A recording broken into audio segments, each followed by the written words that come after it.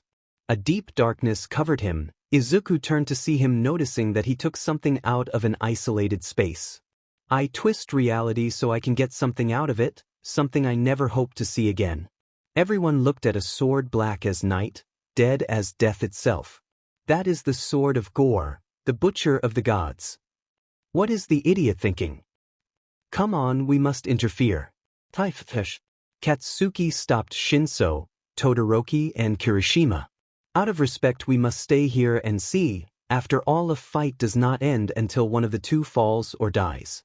But if you are going to be a Spartan, you must know that we have the honor of a warrior, not a hero. Out of respect you must see your companions fight until they win or die with honor. Katsuki saw him from behind. Koda didn't say anything at that look. Live with glory or die with honor, that's what a Spartan does. We forgot for a moment. It was Shinsu's turn to see the sand. Shoto and Kirishima didn't say anything else and just watched as a great wave of energy covered in electricity went in the direction of the ghost.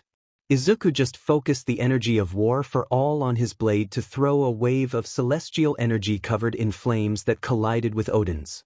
Instead, none of them won. The clash only caused a large expansive wave that raised a large wave of air in the sand. Izuku narrowed his eyes at that. That sword was at the level of the blade of Olympus. They were on par in terms of power. Difference. That weapon was empowered with the spear of the god, while he alone gave power to the blade of Olympus itself, which would not withstand said power any longer. Both were looking at each other before carrying those weapons of great power in their hands. When they arrived in front of each other, they firmly held the handle of these weapons in order to clash their weapons again. They backed away to do it again. Their feet dug into the ground while they maintained said collisions so as not to stop seeing each other. Tell me, why are you fighting now? You have no one to protect. The people of this world hate you. But I don't blame them, since you were never someone loved. Trying to affect the warrior with his words. He just let him win the clash fight. Odin almost fell while Izuku swung his sword ready to cut him. The old man only took a dagger in his belt to manage to deflect the edge. He barely managed to stay by deflecting the blade of Olympus. The ghost jumped back before the old man, who cut his cheek, with BLD running from his wound, focusing and letting the fire of the war for all cauterize the wound, closing it. Both only launched a blow against the other again, clashing the weapons of great power that surprised the spectators who did not believe in the great power that those two swords had. Those leaders. Weapons of great power that many believed were in the wrong hands. The Spartans' eyes snapped open as they saw one of the most powerful weapons fall into pieces. Izuku could see Gore the Butcher's blade destroying that of Olympus into thousands of pieces. I hope that you lost your beloved wife and daughter. I never hope to have emotions or be surprised by something again.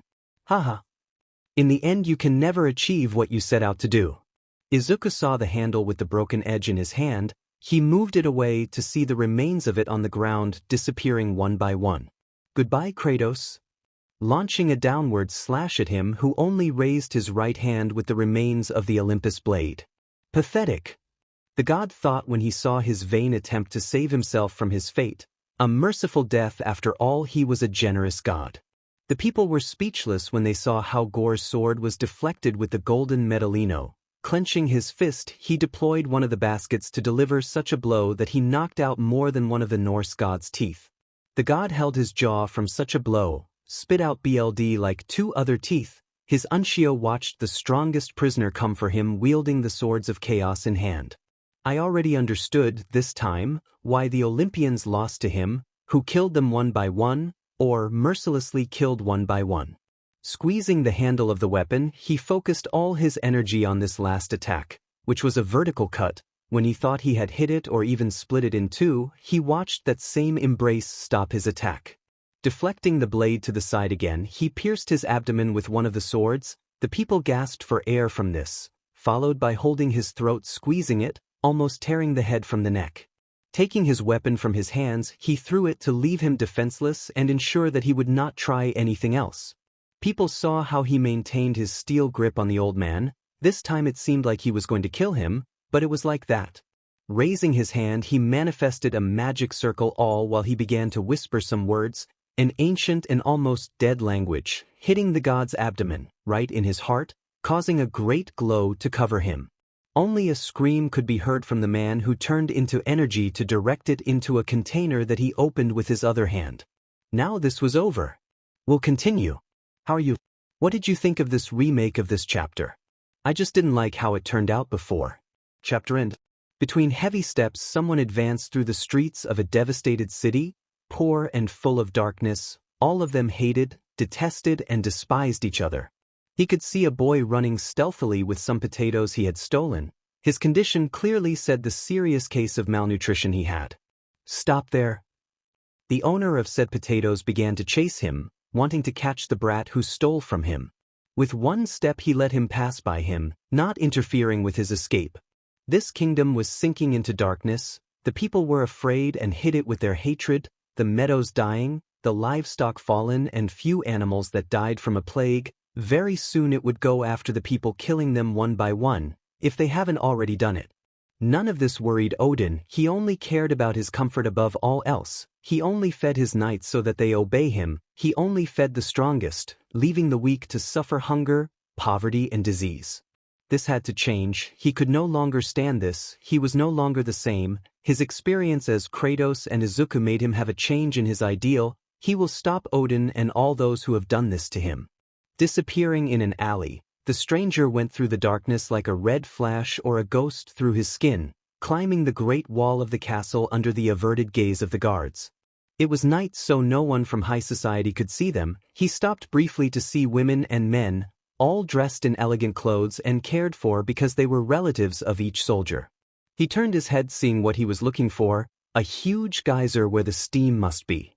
With speed he ran over the houses to reach his destination. At the edge he could see a prison. He was willing to go when. You know, Kratos, you won't be able to get in there no matter how much you want to. The man turned, pointing his axe at the old man who was alone.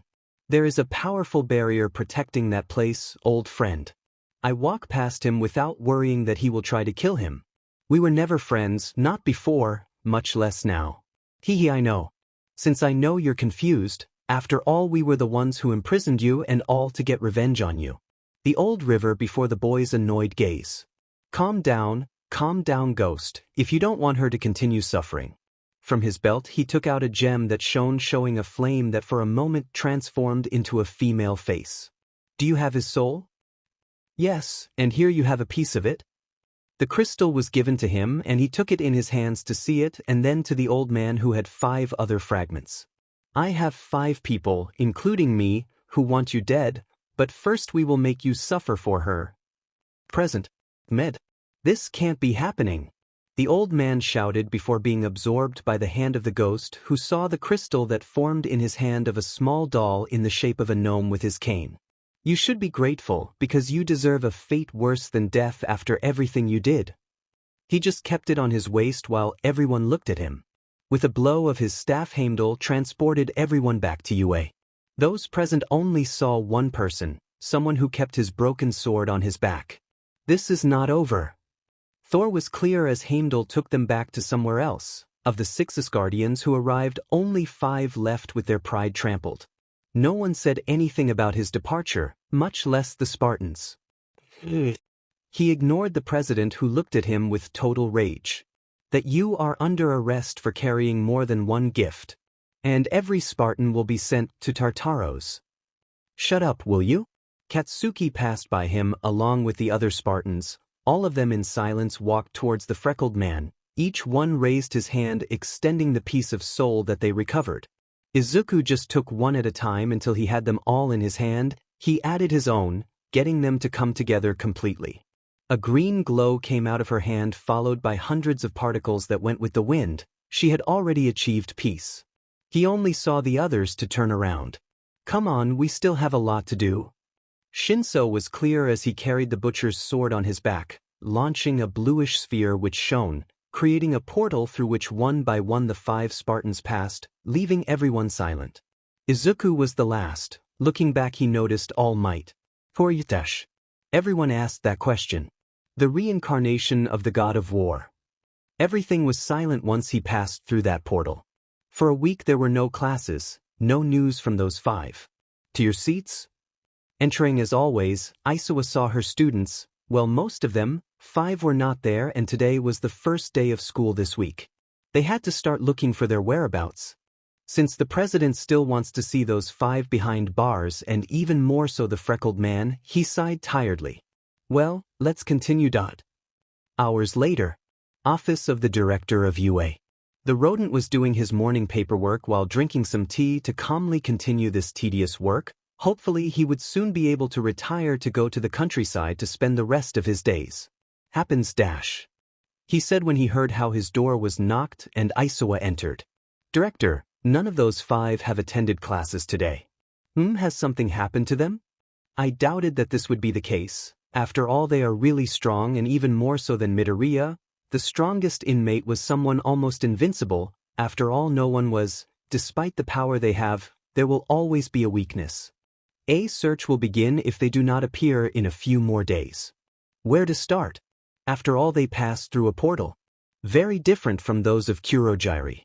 He pointed out the last thing before he said something about them being allies of the League of Villains. A few months ago, Midoriya and the rest took out from the library several books on agriculture, irrigation systems, everything related to the Middle Ages. Possibly they have gone to the countryside. That's a good point. But until then, if they don't show up before the weekend, they should start looking. I understand, Director. The teacher left, leaving the rodent, who continued with his paperwork, but stopped when he saw a cat at his window, Shinsu's familiar, who arrived with a message on his collar. Letting it in, he proceeded to read its contents. It was difficult, but everything is slowly starting to improve. People are somewhat distrustful, but we are improving things with everything we have at hand. When we arrived, people looked at us with fear at seeing Odin's spear in the hands of a stranger, believing that it would be the same or worse than him. As soon as we arrived, we freed Tyr. He joined our ranks, and he is a good guy. We like him. He has many stories to tell. With his help, in just 2 days after our departure, we began to cleanse the entire kingdom of the plague. He knows more magic than me. On the 3rd, we began to create a new water channel. Todoroki used his ice to stop us while we made the path and then melted it, letting as much water pass through as possible. The CRPs will take time to heal, and food will be somewhat scarce for a while, but luckily there were certain places where we could go to continue farming. Odin's kingdom is over. In his vast library we find everything necessary to heal this world. People will soon be independent. Despite needing someone in power, Izuku is in charge now. He gave jobs to men. With the help of Katsuki, he created a CRP and animal husbandry plan thanks to the books we read. In 4 days we will go see them. Until then, peace. Please tell May, don't touch my things. Nizu just laughed at that. With a sigh we began to write a letter himself and put it on the collar of the cat that he left, leaving the director permanently alone. The kitten ran between the trees of the academy, passing by several students, even avoiding an Aisawa who wanted to catch him to leave UA. Passing through the streets until he reached the forest, there he was able to enter between the branches of a tree to go through a small hidden portal larger than him. Upon entering, he walked between the kingdom between kingdoms, walking on the rough path of the tree until he reached the other portal that left him right in the blacksmith's shop of the brothers who were forging requested equipment. He went out through a window to jump into an entire port that was active, selling food, fish, clothing, boats, and butcher shops. There were all kinds of creatures there. He sat in a boat that took him close to his destination, jumped to reach dry land, and continued. He came to a large construction of a large system of wooden wheels that were moved by Midoriya and Kirishima. Both of them had great strength to move together a huge wooden pillar with 3 spinning wheels. Tell them to let her go, Mimir shouted, seeing some plans. Let go. They both released the pillar, letting it place itself. Katsuki from the edge could see it rotate thanks to the water that was pushing it. Will this serve to provide light at night in the villages? Tyr watched this with great curiosity from his place. The man of more than 2 meters, dark black hair with a pronounced beard, was somewhat confused with this mechanic. Yes, now look at this. Shinso lowered a small lever that was on the wall, turning on a spotlight on them. The others arrived shortly afterward. With only his breathes, Izuku arrived next to Kirishima, somewhat sweaty from the physical effort they made. It was not easy to lift those wheels from the ground into place, and both must have been in perfect synchronization at the moment. The good thing was that they finished. Okay, let's take a break. 10 minutes and we'll be back. The group sat in a circle, threw a pocket-sized bag of beers for the group. I must admit, the beer from that world is the best. And you have tried exotic and high-quality drinks for us, Tyr. Believe me, you would be surprised by their taste. Have you already had shodo wine? TKS. I click my tongue at Mimir's question. The old man forced me, right? He just nodded at the ash blonde. They couldn't help but laugh at that. Hey, I'm sorry to interrupt the fun, but I have a letter from the director. What does he say? Kirishima, like the others, were somewhat curious. According to him, it seems that in 5 days a search will be organized for us, so we must return before the weekend. 4 days, right? But there is still much to do. Kirishima had a point. True, we should focus first on the contaminated fields. The frosts are getting closer. Didn't you find anything in Odin's library to heal said infection faster? No, just high-level attack and defense magic, the medium healer. Everything else is pure rumors from each city or part of the world, a wide variety of riddles, plans, old jokes, and lots of pornography. Old degenerate. The 6 insulted Odin, who was left hanging from a ceiling beam. Among them was a serious Midoriya thinking about this. They could come after school until they finished. After all, he was in his last year and in the middle of the term. What options do we have? Katsuki was clear, drawing the attention of the others who saw him and then the ghost. One of 2. First, come after each class. But we couldn't do Aisawa's chores, and it is very tiring to do this. We would be exhausted at night. Kirishima is right, we will be very behind and we can't leave all the work to all these people like Tyr and Mimir until the weekend. In any case, we have the second option. Reveal this secret to few of you. Teachers in Class A. Everything was silent while they saw each other. Button for the first option. No one raised their hand. Second, dash. Everyone present raised their hands. Well, everything is done and said. We will go tomorrow. Meanwhile, once this is finished, I will go to Koda. He must learn to be a Spartan. No one opposed their decision. They had a new recruit, the youngest they dared to say. Meanwhile, there was a brunette with her friend C answering the call of the dragon heroine, Ryuku. They were both in the office waiting for her. It was then that Ochako felt the call of nature and went to the agency's bathroom. While she was raising her panties to leave, she could hear someone enter abruptly. She was on guard in case it was a villain, but she could only hear someone vomiting with disgust. She watched as a high-toed heel peeked out from the other desk. It was the dragon heroine. We'll continue. Yes, you know what's coming. Chapter end. Incredible. There was little that his eyes saw. There the third-party candidates A and B were walking through the branches of an immense tree. Some top heroes like teachers were alert to everything, even All Might, who stared at the prisoner going straight ahead. He did not hesitate to pass the portal that would take them to their destination, followed by Katsuki, Shoto, Kirishima and Shinso. The professionals were hesitant before entering with the students. Appealing. Marvelous. Incredible. This was how they could describe where they were now, their destination. A huge kingdom from the medieval era with a castle, village, and everything included. The group was able to see the 5 Spartans. Welcome to Asgard. Tyr walked past him, carrying his sword, and walked until he reached his companions. Chapter 15, Truths and Surprises. Since when have you ruled this place? Since the tournament. He answered in one of the many rooms of the castle, full of floating books that came and went, arranging themselves. Odin was the one who accused him. The League only used her as bait and stung. Shoto was clear as he picked up a book, stopped to look at each hero and spoke. Only then would I wake up. Wake up? Wake up who? The bloodthirsty ghost of Sparta, the killer of gods, the destroyer of worlds. It was Rumi's response, who was given a book with the image of a man carrying 2 swords bathed in blood, along with a red mark that went from his head to his left shoulder. Those present only saw the freckled man with pale ash skin, who was reviewing the remains of the Olympus leaf. It can't be like that, tell the truth.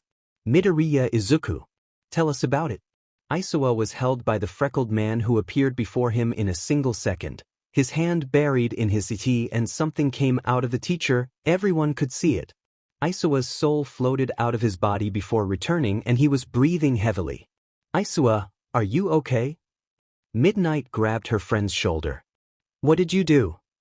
When I killed the gods of Olympus, I got all the weapons they saw. I kept the soul of Hades and its hooks, as well as the ability to manipulate souls.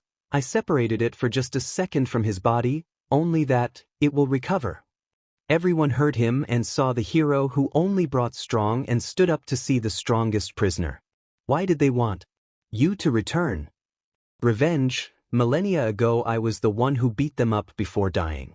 Since I have the soul of Hades, I could know that I would be reincarnated, but in order to fully awaken, I had to take away what I valued most, my mother at that time. Those I trust the most betray me.